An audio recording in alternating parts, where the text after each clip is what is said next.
We're exploring a new religion here on FTD Facts, and it's one most commonly known as Zoroastrianism. Welcome back to another episode. My name is Leroy Kenton, and you know how we do here on FTD Facts. We love to explore the world of countries, cultures, people, places. And this is a video that a lot of you have been requesting for us to do for a long time. So finally, here it is. We're excited to dive into this religion. So we're looking at 10 surprising facts about the religion of Zoroastrianism. It's a very fascinating one. So let's just jump into it. At fact number 10, Zoroastrianism is actually an ancient Persian religion that may have originated as early as over 4,000 years ago. And now it's arguably the first religion in the world that was focused on monotheism, and it's one of the oldest religions that still exist today. Next up, the thing to know is that Zoroastrianism was the state religion of 3 Persian dynasties, but this lasted up until the Muslim conquest of Persia in the 7th century AD. As history goes, Zoroastrian refugees were called Parsis, and they escaped Muslim persecution in Iran by immigrating to the country of India. Now I want to get a little bit into the origins of Zoroastrianism. Like, where did the idea even come from? What does the name even mean? There was a man, he was a prophet. His name was Zoroaster, or Zarathustra as he was known as in ancient Persia. Now he was regarded to be the founder of Zoroastrianism, but you see, most of what we know about this man, Zoroaster, does come from what is known as the Avesta, which is a collection of Zoroastrian religious scriptures. But it's kind of unclear, kind of obscured exactly where Zoroaster may have lived. Even his specific birthday isn't 100% known. But Zoroaster is thought to have been born in what is now northeastern Iran or southwestern Afghanistan, somewhere in that area over there. It's believed though that around the age of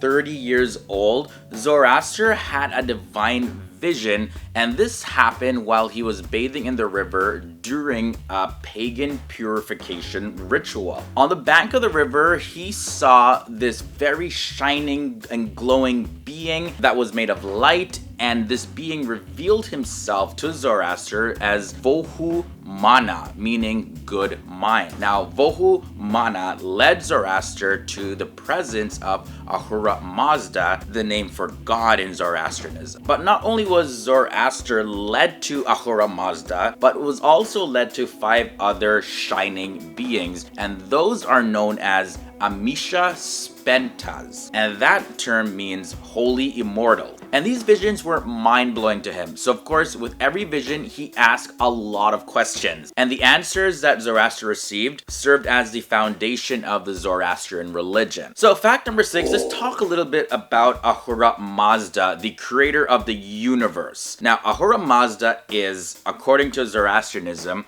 omniscient, meaning he knows everything. He's also omnipotent, meaning that he is all-powerful. Omnipresent, so this being is everywhere at all times. It's literally impossible for humans to imagine this type of being. This being doesn't change. This being is the creator of all life, and also this being is the source of all goodness and happiness. So as you can see, there's a lot of similarities when it comes to other world religions, especially the monotheistic religions like Christianity, Islam, and even Judaism. And we'll talk a little bit about some of the influences that Zoroastrianism is believed to have had on the monotheistic religions coming up. But we reached halfway in this episode, guys. If you're enjoying it so far, be sure to leave a like on this video. And if this is your first time here to the channel and you're liking what you're seeing and hearing, be sure to hit that subscribe button and ring that bell to be notified of our daily episodes. Alright, so let's jump back into this episode. We got 5 more facts to look at. Now for fact number 5, I want to look a little bit more closer to Amisha Pentas, which translates, like I mentioned, as holy mortals. What are these kind of beings? Some relate these to angels, but it's not exactly a perfect parallel. So let's take a look. Just like light rays are emitted from the sun but aren't exactly the sun, so Amisha Pentas, they are emanated by God but are not God. So these emanations, they're seen as divine attributes of God, and there's 6 Amisha Pentas in total. There's the Vohu Mana, which was the one that appeared to Zoroaster. There's also Asha Vahishta and that name means truth and righteousness. Then there's Spenta Ameraiti, that means holy devotion, serenity, loving kindness. Another one is Kashata Vaira, and that means power and just rule. There's also Haravatat, and that name translates to holiness and health. And finally, there is Amiritat, and that means long life and immortality. More accurately though, these are likened to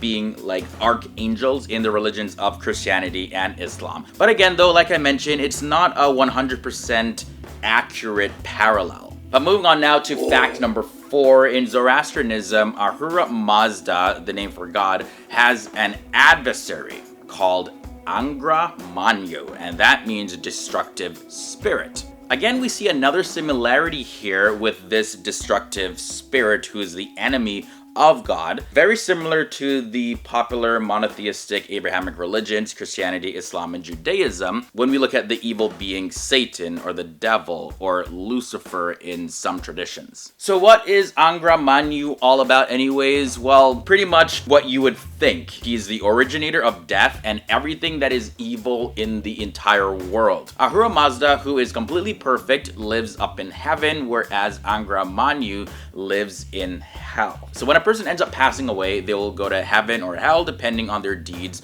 during this lifetime. Now, many scholars and historians will generally agree and accept that the Abrahamic religions, as well as the concept of heaven and hell and the devil, are very influenced by Zoroastrian beliefs. Now I want to talk a little bit about the spread and influence of Zoroastrianism, because it was a dominant world religion during the Persian empires. Some scholars say that Zoroastrianism significantly influenced other major religions, like I mentioned, like Judaism, Christianity, and Islam. And now Cyrus the Great, who is the founder of the Achaemenid Empire, he also was a devout Zoroastrian. So it makes sense why Zoroastrianism was such an influential religion, because Persia at one point was a dominant world power. And the beliefs of Zoroastrianism were spread across Asia through the Silk Road, which was a network of trading routes that spread from China to the Middle East and also into Europe. And Zoroastrian concepts and teachings and beliefs were believed to perhaps be first introduced to the Jews in Babylonia, where the Jews had been living in captivity for many years. This story, by the way, is also documented in the Old Testament of the Bible. Now, the second last fact I want to share in this episode is about the Zoroastrian symbols. Like many other religions, Zoroastrianism has symbols and insignia that are used to represent the belief. They have the Faravahar, which is a symbol of Zoroastrianism, and it's of a man with a beard with one hand reaching forward, and he stands above a pair of wings that are fully outstretched from a circle, and this circle represents eternity. There's also fire. Fire is a very important symbol in Zoroastrianism because it represents light as well as warmth and purifying powers. Also, some Zoroastrians, not all though, they do recognize the evergreen cypress tree,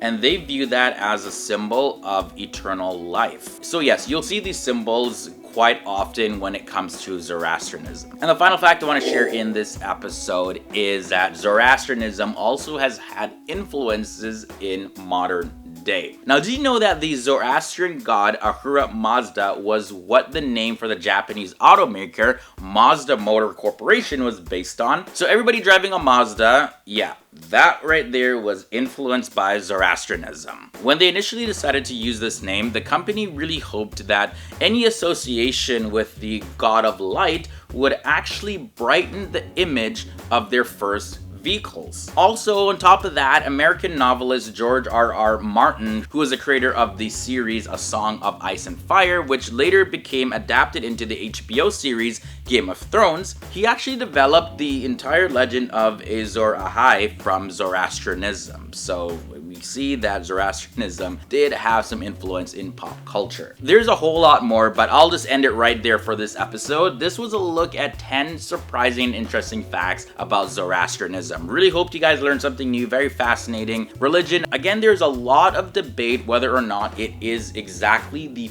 first organized monotheistic religion. But either way, guys, let me know your thoughts and comments down below. My social media links are below in the video description section, so be sure to follow me, as well as I'll leave you with a recommended episode at the end screen, so tap the annotation once you see it. It's been awesome hanging out with you here on FTD Facts and sharing information with you in this episode. Can't wait to see you guys in the next one.